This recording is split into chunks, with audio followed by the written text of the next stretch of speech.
Smart Solapurkar नमस्कार. मी आत्ता आहे आसरा चौक परिसरातल्या रेल्वे पुलापाशी आणि आपण बघतो या ठिकाणी जे जुनं वडाचं झाड होतं ते आता रिप्लांटेशन करण्याची तयारी सुरू आहे.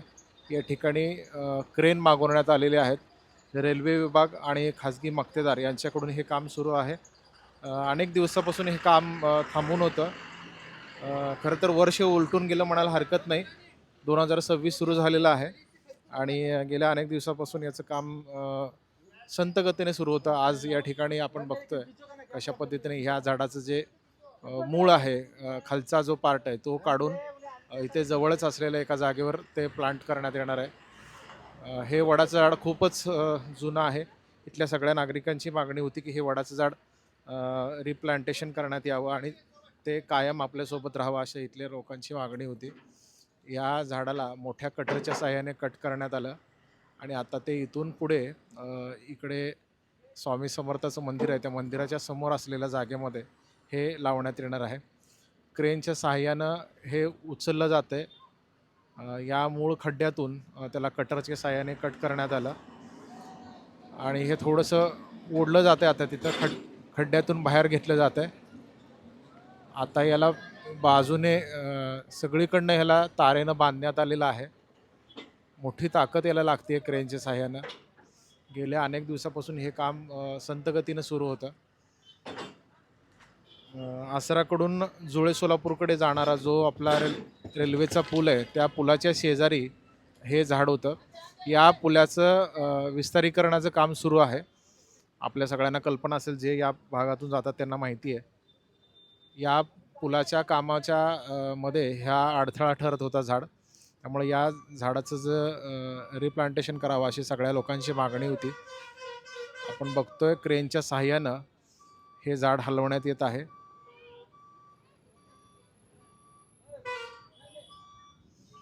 समोर पुलावर लोक थांबून याच्याकडे बघतायत कशा पद्धतीने काम सुरू आहे. या झाडाला चिटकूनच अगदी अशी जुनी घरं आहेत. इकडे पण बरीच झाडं आहे, घरं आहेत आणि ही इथे 1-2-3 घरं आहेत.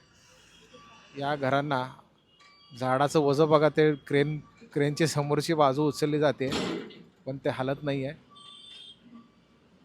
किती वजन असेल या खोडाचं. खरं तर जवळपास 1.5-2 महिन्यापूर्वी हे झाड कट करण्यात आलं. म्हणजे त्याच्या वरच्या ज्या फांद्या आहेत त्या सगळ्या बाजूनी कट करण्यात आल्या आणि मग त्याच्यानंतर आज अखेर मुहूर्त लागलाय म्हणायला हरकत नाही.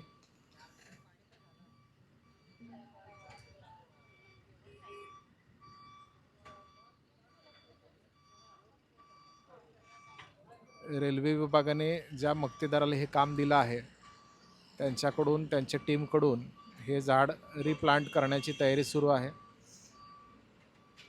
वडाच्या झाडाचा जो काही मूळ आहे किंवा त्याचा जो खोड आहे मोठा, तो कटरच्या साहाय्याने कट करण्यात आलेला आहे आणि तो दुसरीकडे म्हणजे इथूनच थोड्या अंतरावर नेऊन पुन्हा लावण्यात येणार आहे. या ठिकाणी हे जे काही टीमवर्क आहे, या टीममध्ये असलेले पाटील साहेब आता आपल्यासोबत आहेत. हे नेमकं काम कसं सुरू आहे याच्याविषयी थोडीशी माहिती सांगा. नमस्कार. झाडाचं नेमकं वय काय असणार आहे? झाडाचं वय नियर अबाउट 70 ते 80 वर्षाचं झाड आहे आणि साधारण 25 फूट घेरा आहे त्याचा. घेरा म्हणजे ही मोठी पूर्ण घेरा जो आहे तो 25 फुटाचा घेरा आहे आणि वजन साधारण 30 टन वजन आहे झाडाचं. 30 टन. 30 टन, त्यामुळं 2 क्रेन लावून पण आपल्याला. बऱ्याच दिवसापासून हे रिप्लांट करावं अशी मागणी होती, पण आज अखेर त्याला मुहूर्त हो हो, लागला. फार 8-10 दिवस झालं ह्या झाडाचं आपण काढण्याचा प्रयत्न करतोय. लवकर निघत पण नव्हतं, एवढं जुनं, त्याची मुळं भरपूर पण हे आतमध्ये. आता खरंच रिप्लांट होणार आहे का? हो. ते येईल का? खरंच रिप्लांट होणार. आता त्याला काढल्यानंतर ट्रीटमेंट आहे. झाड काढायच्या आधी, झाड काढल्यावर आता काय त्याच्या ट्रीटमेंट करून हे मुळांना झाड काढले आता? आता त्यांना आपण आधी स्ट्रेस रिलीफ केला त्याचा आणि त्याच्यानंतर आता फंगीसाईड आणि बाकीची जी आमची खतं आहेत ती आम्ही वापरतो. त्याचा स्प्रे घेतो. जिथं खड्डा आहे तिथं पण सेम तशीच ट्रीटमेंट होते. झाड लावल्यानंतर इथं मूळ जागेवर किती दिवसापासून ट्रीटमेंट चालू आहे? इथं 8 दिवस झालं चालू आहे सर. काय काय त्याच्यामध्ये वापरावं लागतं? त्याच्यामध्ये मोस्टली स्ट्रेस रिलीफ आणि पाणी, जवळजवळ 10,000 लिटर पाणी सोडलं त्याला. म्हणजे जिथपर्यंत मुळा गेले तिथपर्यंत ते थोडंसं ओलसर होऊन ओलसर लूज व्हायला पाहिजे. स्ट्रेस रिलीफ व्हायला पाहिजे. आणि झाड जेव्हा आपण काढतो कमीत कमी मुळांना धक्का लागतो त्याच्यामुळं, आणि धक्का जरी लागला शॉकमध्ये जात नाही झाड त्याच्यामुळं. म्हणजे हे ही सगळी- झाड आता पुन्हा प्लांट व्हायला काही अडचण नाही. काही अडचण नाही आता. आणि साधारण तुम्हाला दिसेल पुन्हा एक पुढच्या महिन्याभरात त्याला नवीन पानं फुटलेली पण दिसतील तुम्हाला. सोलापुरात असे काही प्रयोग पाटील साहेब झालेले आहेत का याच्या आधी? हो, याच्या आधी आपण केलेलं आहे. हे आतापर्यंतचं माझं 15वं झाड आहे आता. बरं. पण महापालिका तुम्ही केलेल्या झाडांमध्ये हे मोठं आहे असं म्हणता येईल सगळ्यात का? मोठं झाड आजपर्यंत वजन आणि आकाराच्या आकाराच्या हिशोबाने आजपर्यंत माझं सगळ्यात जुनं मोठं झाड मी हँडल केलंय. आता कामाचा मोबदला म्हणून तुम्हाला जे काही मानधन मिळायचं ते मिळालंच तुमच्या टीमला, पण एक पर्यावरण म्हणून किंवा मी याच्याकडे या- पाहिलं. या कामात मी झाडाच्या आवडीमुळेच आलेलो आहे सर. बरोबर. आणि एक झाड एवढं मोठं झाड जगलं, आज एवढं मोठं झाड किती ऑक्सिजन सोडतं. पुन्हा नवीन झाड लावलं तर ते फार दिवस जातात. ते म्हणजे तेवढं इतकं मोठं झाड व्हायला खूप फार वर्ष एवढं लागतात. परत 70-80 वर्ष. खरंय. आज किती पिढ्या बघितलं असेल हे झाड.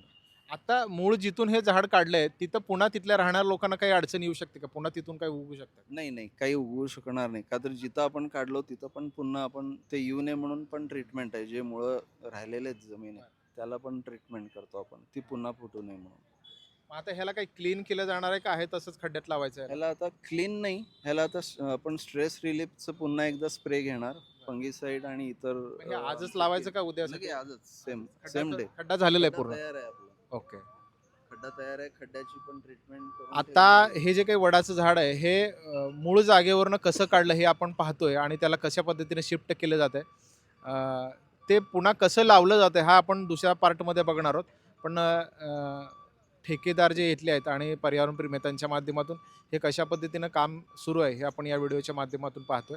आसरा चौकाच्या जवळचं जो काही रेल्वे पूल आहे त्या रेल्वे पुलाच्या शेजारी हे वडाचं झाड होतं अनेक वर्षापासून, आणि रेल्वे पुलाच्या रुंदीकरणाचं काम सुरू आहे आणि त्या पुलाच्या रुंदीकरणाच्या कामामुळं हे झाड आता तोडण्यात आलेलं आहे आणि ह्याला आता रिप्लांट करण्यात येणार आहे. जयेश दर्बी कलेक्शन कॉटन, लिनन यासह अनेक ब्रँडेड कंपन्यांच्या सुटिंग शर्टिंगसाठी जयेश दर्बी कलेक्शन, 7 रस्ता मोदी पंकाविरी जवळ सोलापूर. छोटे फंक्शन के लिए Mayur classic AC banquet hall मिलेगा सिर्फ 10,000 रुपयों में। Mayur classic AC banquet hall, जुड़े Solapur. Management by spice and ice events.